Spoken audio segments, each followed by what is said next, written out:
I'm Tony Ruiz of Gold Derby, here with Nestor Carbonell, who stars as Vasco Rodrigues in Shōgun. And you know, Nestor, this was a role that was I so vividly remember because I'm old enough to remember the original series, where this role was played by John Rhys Davies, the great John Rhys Davies. And so I'm curious, had you seen that before you decided to do this?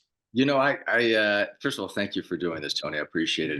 This is a role and a show that is very dear to me, and I appreciate it.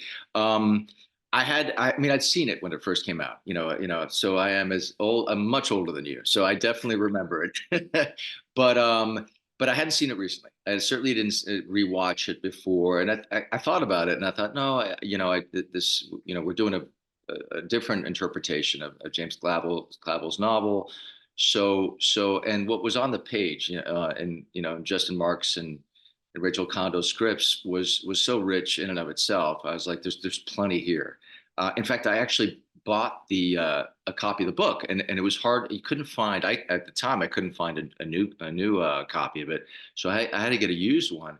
But it was weeks before it could get to me, and I was like, I don't think I'll have a chance to read this before I start. So I tried to do as much research as I could before then. But no, watching it, I think I made the choice not to, so we could, I could focus on trying to do my own interpretation. So did you end up getting the book eventually before you I, got it, or did you just have the script to rely on? I eventually got the book, but it was like a week before we started or something like that. And I was like, I don't think I can read the book. I mean, I skimmed through some of it, but like I said, the scripts are so rich in and of themselves. There was so much, even in the scene descriptions, and even in my talks, also with Jonathan, who directed the pilot, the first two episodes, and obviously with Justin and Rachel. I was able to get an even clearer picture of what they wanted specifically with this version, of Rodrigues. And what was it? What did they Well, want? well, they definitely wanted a guy who's, on the surface, who appears insane, but clearly there's a lot more going underneath that. But this is a guy who's had a wild past. We sort of drew up a history of what they were talking about. Who'd made a life for himself in Japan, found a way to make himself useful, not expendable, as this, a formidable pilot, and then also someone who was, who worked the system, who knew how to get showered with gifts, probably had his own house. He just knew how to play both sides of the coin, and we got a little specific. Well, did he have a wife, or did he have a number of wives? Or it goes all of the above. This is a guy who pretty much lived in the moment. It was all about excess was not part of his vocabulary, but was wary of everyone, as he warns, Blackthorn, when he first meets him. So we talked about that, at length, this kind of a sort of rich history. And it's always helpful as an actor when you have that history, which is why I wanted the book so badly. But again, time didn't allow for it. But like I said, there was so much on the page already. Well, and I love that you kind of clue into that kind of duality. I feel like that's such a through line of so many of the characters in the show. And one of the things I love about this character is that you really never know where his allegiances lie, but you know that his main allegiance is to himself.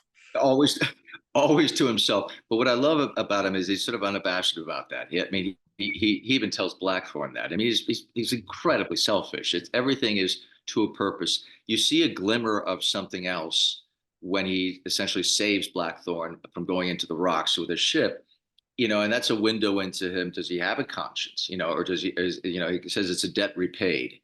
So is it more about, okay, this is, but I venture to think that this guy has definitely gotten under his skin in a way that he never anticipated. And he's taken by this guy, his chutzpah, his nerve. It's refreshing to him, and he's willing to sort of defy his captain's orders to save him. And I love that. I love that. It's like, okay, so he is selfish, but there's something else going on here as well.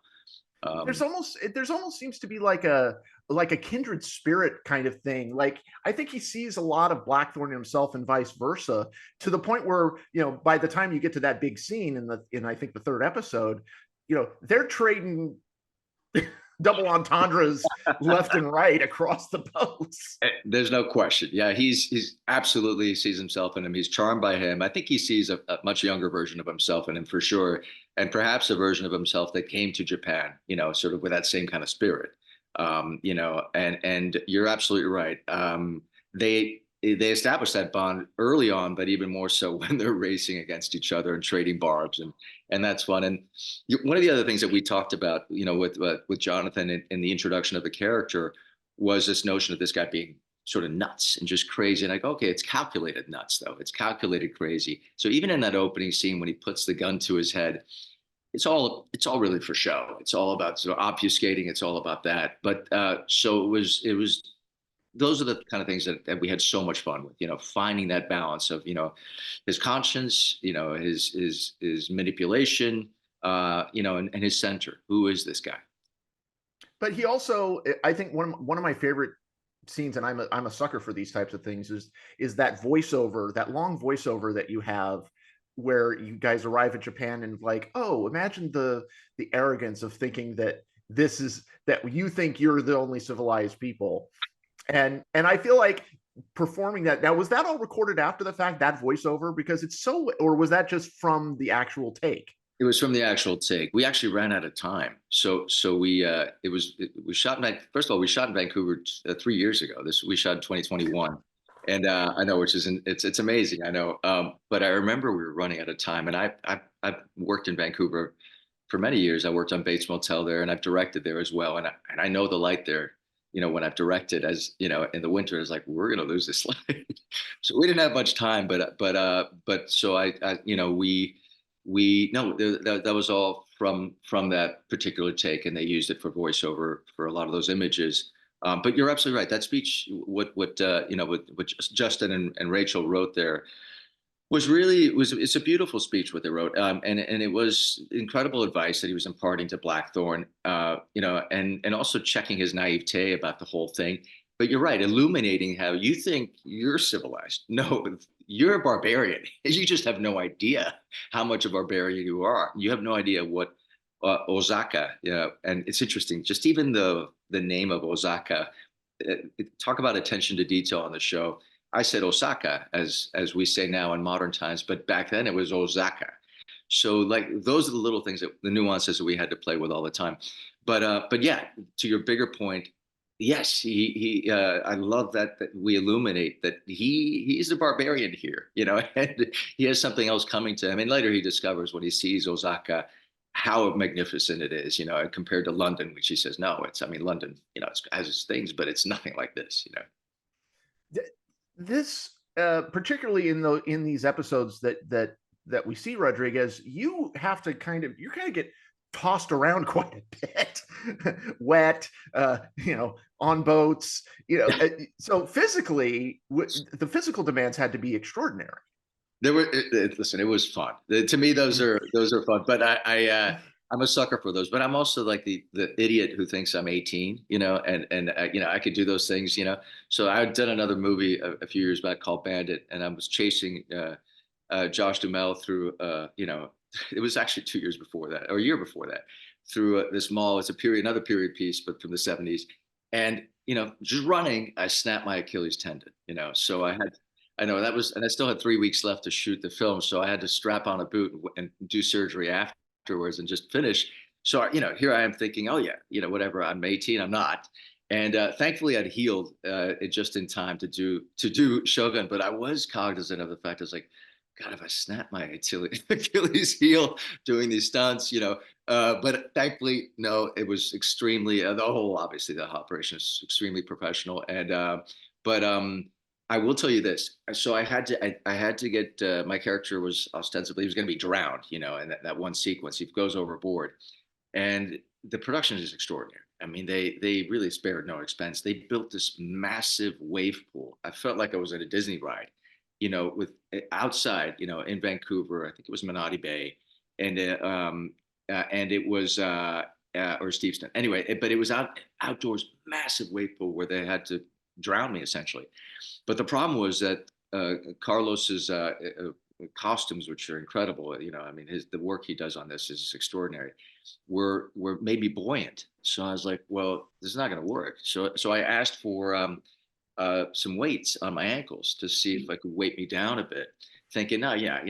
And then I thought, what have I done? I'm going to drown myself in this wave pool in Vancouver, asking for ankle weights. But thankfully, no, there were people there to help me out. And but no, I mean, that was fun. It was, There is such a Nestor, there is such a thing as too much commitment.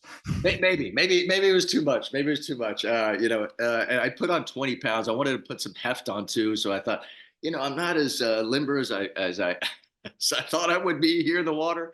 But no, it was fun. It was fun. And then the other incredible sequence that they shot was the ship rocking back and forth. We were on this massive gimbal. We were strapped in, so we were safe. But I mean, it was like I can't believe I'm getting paid to do this. It was like a ride. This is so much fun. We're getting water dumped on us. Felt like a kid, and it was so that was pure joy on my face because I mean those are the things as an actor you don't get to do very often. Well, and to me, I'm a sucker for things like having to do with voice work, and I know you've done a great deal of voice work. I loved your DuckTales role where you played Ponce de Leon in DuckTales. I love that so much. Thank But the voice for this guy is so specific. Plus, you have to have him speaking Japanese. So what was the journey towards finding that voice? So it was. Thank you. That's a great question.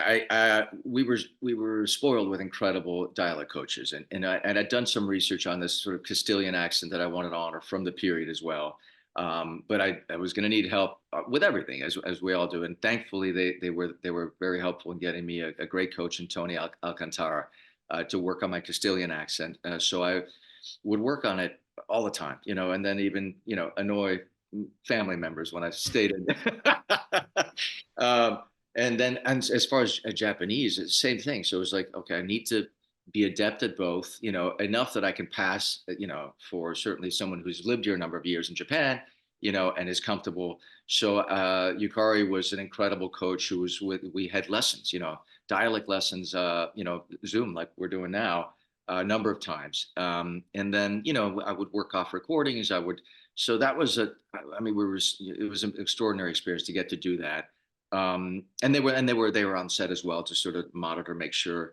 And then occasionally I would want to improvise something in Japanese. So Yukari was there on set, like if I would tell him to move the boats faster, I just needed to know what that was. So, and the wonderful thing about the character was that I didn't have to be exact. It didn't have to be like Tommy Bastow, who was speaking beautiful Japanese, but I certainly had to be understood. But I really tried that. The other thing we got to the privilege of is learning, I believe it's called social customs of the time of this.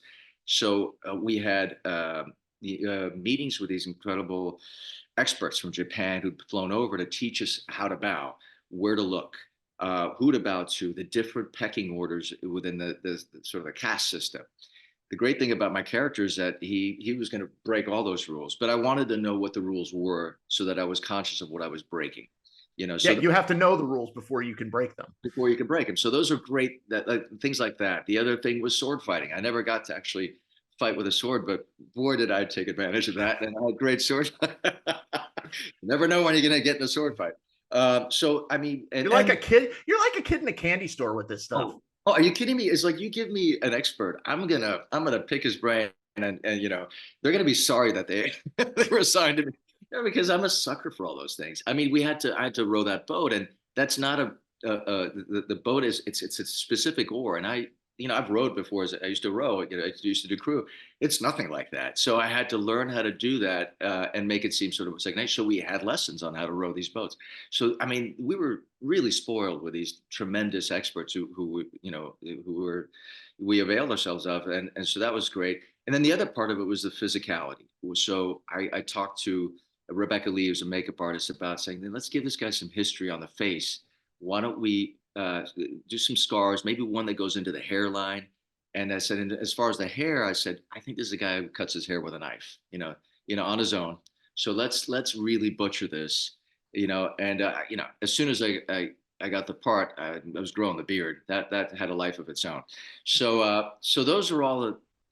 As an actor, you dream of a role like this is a gift. Any actor will tell you that, and I knew how much of a gift it was, because you really can sort of embody someone who's really far from you with a role like this, and so it was a tremendous gift on every level. So, okay, so I'm going to ask you something, and you probably can't tell me, but I'm going to ask it anyway. So we know the show's coming back. We know there. Have you heard any conversations? Is there any role for Rodrigues in the future? Do you hope that there's a role for Rodrigues in the future? I can tell you this. I absolutely hope that there is a role for Rodrigues. This is a dream role for me to have played already, and hopefully to get to play more of. You don't come across roles like this very often, and so I feel there's unfinished business there. I feel there is, and I really hope that Justin, Rachel, and all the writers see it that way as well. And I'm hopeful. I'm hopeful. That's all I can say, is that I'm hopeful, and fingers crossed for sure. That's good enough for me. Fair enough. Nestor, congratulations. Everybody go to goldderby.com, make your predictions for the upcoming award season, and stay tuned for interviews with more contenders in the coming weeks. Nestor Carbonell, a real delight. Thank you so much. Thank you so much, Tony. I really appreciate it.